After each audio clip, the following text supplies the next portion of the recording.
Today's topic is about something I'm really excited to share with you. It's on how to manage a creative team, especially in today's world where work is changing and creativity is needed more than ever.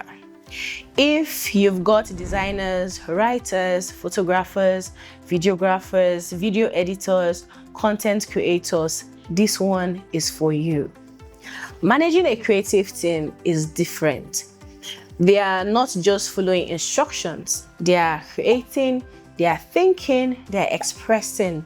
And if you don't manage them right, you may end up frustrated or worse, losing your best talent. You need to understand that creatives are wired differently, and the rule to this is flexibility. All right, let's start here. Understanding your team. Creative people don't usually work in straight lines. They may not thrive with strict routines or clock in, clock out systems. They need freedom to think, space to explore, and time to find inspiration.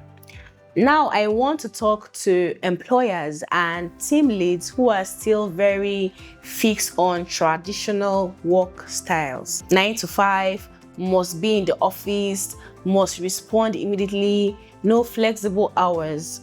I get it, I really do. You might be thinking, how will I know if they are actually working? What if the work doesn't get done on time? Or how do we build culture if people are always remote? These are valid concerns. Let's be honest, managing a creative team is not the same as managing accountants or data analysts. Creatives are wired differently. Creativity flows best when the mind is free, and sometimes that flow doesn't always happen between 9 a.m. and 5 p.m. That's why one of the most important things in managing a creative team is understanding the value of flexibility. But let's pause here. I know some employers are already getting nervous. Flexibility, that means no structure, that means unseriousness. That's not true. Let me ask, have you ever tried to force someone to be creative under pressure or on a tight fixed schedule? Most times, the output is dry, rushed, and uninspired. That's because creativity needs space, not just physical space, but mental and emotional space too. Now, I understand the concerns of employers, especially in Nigeria or any part of the world where things like light, data, and fuel are expensive. You are thinking, if I allow my staff to work flexible hours, they might start working till midnight. That's extra electricity, extra generator hours, and more bills on me. And you're right to be concerned. But here's the thing, flexibility doesn't mean lack of control. You can create structure around flexibility. Let's take an example from one of the biggest companies in the world, Google. Yes, Google is known for having one of the most flexible work cultures on earth. But here's what they've done to make it work. One is the hybrid schedule. Google introduced a hybrid system, 3 days in office, 2 days remote. This allows for collaboration and creativity without losing structure. The second thing they did was there was clear expectations. Employees know what their tasks and deadlines are. So even if you're working remotely or at 8 p.m. instead of 2 p.m., your output is what's measured, not the clock. And then they have collaborative tools. Google uses tools like Google Meet, Calendar, Asana, and Slack to stay connected, so no one is ever really lost or disconnected. And then there's autonomy with accountability. Employees are free to work at their pace, but must deliver results. Flexibility doesn't mean no responsibility. And another thing is no disturb zone. Google promotes no meeting days to allow deep work. That's the kind of thing that helps creatives focus and do high quality work. And then there's data-driven adjustments. They consistently monitor productivity and employee satisfaction to tweak their system when necessary. Now, you may say, but I'm not Google. I don't have all those tools or resources. True, but the principles are still useful for any business size. You can apply them like this. Set agreed work hours or zones where flexibility is allowed. You can use simple tools like WhatsApp groups, Trello, or Google Docs to keep track of progress. And you can also make flexibility something that is earned through trust, not given blindly. Also, encourage home-based work for tasks that don't require office space. This will save you money on power and fuel. Then have clear closing hour policies. For example, no generator use after 6:30 p.m. unless it's a pre-approved task. So here's what you need to note. Flexibility doesn't mean do whatever you like. It means trusting your team to work like adults and holding them accountable for results, not just attendance. If Google, with over 150,000 employees, can make flexible work succeed, your team of 5, 10, or 50 can do it too, with the right mindset and structure. Here's another thing you need to note. Build real trust.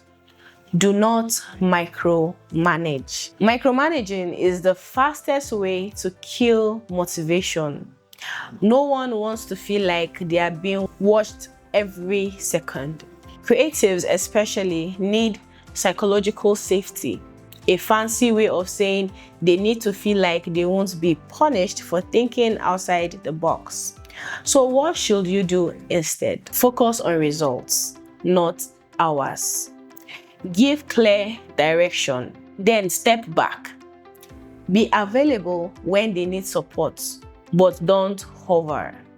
For example, if you give your content writer a brief on Monday and the deadline is Friday, don't ask for updates every single day. Instead, check in midweek, ask if they need anything, and offer support. Trust leads to confidence, and confidence leads to great work. You also need to communicate your vision clearly. Now, this part is huge. A lot of managers struggle because they don't explain what they want properly. Saying, just make it pop, do something cool. It should be simple, but not too simple. It's not helpful. You need to paint a picture with your words.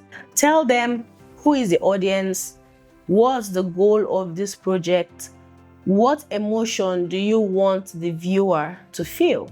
Are there any do's and don'ts? Also, use references. You don't have to be a creative genius to give direction. Just say, I like this style on Instagram. This YouTube video feels like the vibe I want. Creatives appreciate when you make the vision clear. It helps them bring it to life. Then, set realistic deadlines. Creative work is not like entering data into Excel. You can't say, design a full campaign banner by 3 p.m. and expect brilliance. Yes, deadlines are important, but unrealistic timelines only lead to one thing: rushed, low-quality work. So what's the solution? Ask your team, how much time do you need for this? Then find a balance between your timeline and their process. Also, give time for feedback, revisions, and final touches. If you give zero room for edits, you'll keep getting half-baked results. And please avoid the "can I have this by tomorrow" culture. Respect the process and you'll get work that's worth it. Then you need to give feedback the right way. Let's be honest, giving feedback can be awkward, but it's necessary. Just saying, I don't like it doesn't help anymore. Here's a simple feedback structure that works. Start with what you liked, point out what didn't work, and suggest 1 or 2 ways to improve. For example, I love the colors and layout, but I feel like the message is getting lost. Maybe the font is too small, or we can move the call to action higher. See? Simple, clear, respectful. And don't forget, give positive feedback too. Creatives need encouragement to keep going. A little well done goes a long way. Then, encourage team collaboration. Some of the best creative ideas come from group thinking. Let your creatives talk to each other. Let them brainstorm. Don't put people in silos where no one knows what the other person is working on. Try this. Have weekly idea sharing meetings. Use collaboration tools like Notion or Slack. Let designers talk directly to marketers or copywriters. When people understand the full picture, they produce better results. Then, protect their creative energy. Creative energy is real and it needs protection. Too many meetings, tight back-to-back deadlines, or constant changes will drain your team. Give them breathing room. Allow them to say, I need more time, without being afraid. Let them rest. Let them unplug sometimes. Some of the best ideas come when the brain is rested, not when it's running on caffeine and panic. Then, keep the environment fun, safe, and inspiring. Make your work culture enjoyable. You don't have to turn your office into Disneyland, but you do need to keep things light. Celebrate wins, share jokes, allow music, support personal growth. Creatives do better when they feel relaxed, respected, and free to express themselves. The more they love the environment, the more they'll love the work. So to wrap this up, understand that creatives are wired differently and give them flexibility. Build trust and don't micromanage. Communicate with your vision clearly. Set fair, realistic deadlines. Give feedback with care. Let the team collaborate. Protect their creative energy. Make the environment fun and safe. Managing creatives isn't about control, it's about guidance, support, and space to thrive. Trust me, when you manage a creative team the right way, you don't just get good work. You get amazing results, loyal people, and a team that grows with you. If this helped you, give the video a thumbs up, subscribe for more, and drop a comment below. See you next time.